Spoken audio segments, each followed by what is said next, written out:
Hello, Debbie Evans.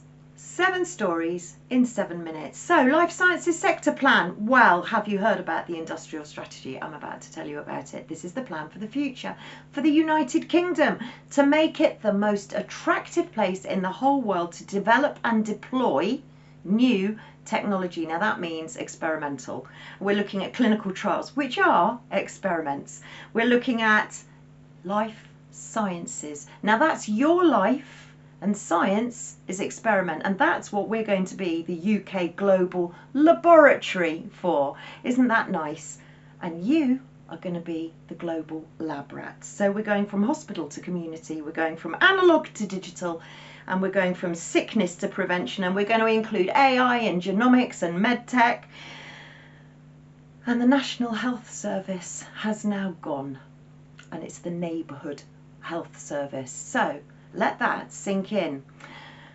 Flying, let's talk about flying. Seems they don't want you to travel. Perhaps it's got something to do with the 15-minute cities. But in the autumn, there is a new government bill coming in, and it's going to be called the New Defence Readiness Bill, where the MOD will take over all airports in event of a war. We already know about the absolute zero plan for all airports will be closed by 2030, except for Heathrow, Glasgow and Belfast. And if you want to know more about this, check out the Strategic Defence Review 2025, but all eyes on Bryce Norton. Brick card, digital ID. I don't want it, I'm sure you don't either. Swiping into supermarkets, hospitals, public transport, the bank. No thanks. But did you know that just last week, the 16 and 17-year-olds in this country, they were given the right to vote, and they can use their bank cards as ID. So my question to the government, Sir Keir Starmer, is why, if 16 and 17-year-olds can use their bank cards for ID in a very tiny percentage of election fraud, why do we need digital ID? Just saying. And remember the opening the doors for the Ukrainian refugees? Well, now you're going to be opening the doors to a stranger to come and look after you.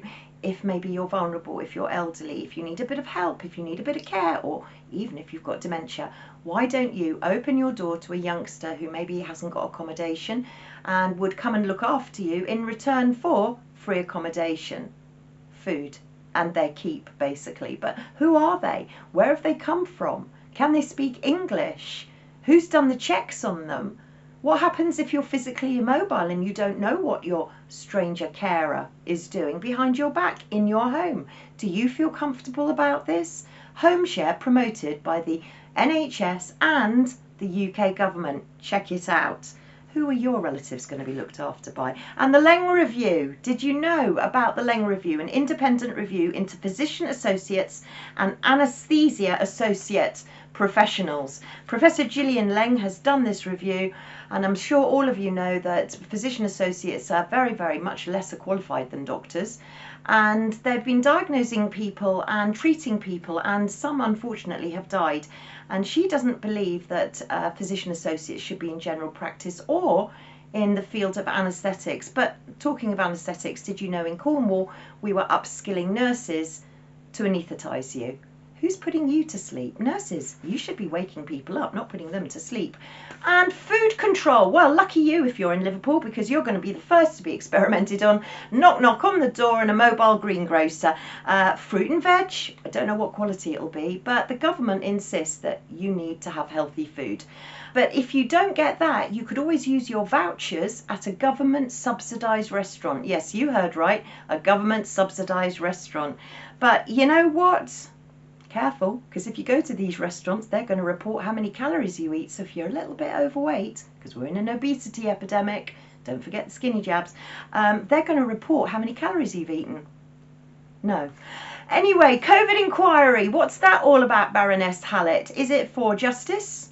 Is it to apportion guilt? Is it for recourse? Is it for accountability? No, none of those things. This is for data. This has been a data harvesting operation Pegasus. Heard of that? The new pandemic preparedness exercise that is apparently going to be taking place in the autumn.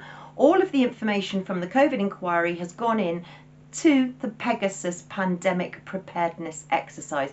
Look forward to emergency alerts on your phone. Look forward to 4,000 resilience workers trained every year through the UK Resilience Academy. And that, folks, is your 7 minutes, 7 stories. Enjoy. Thank you for watching, and please share.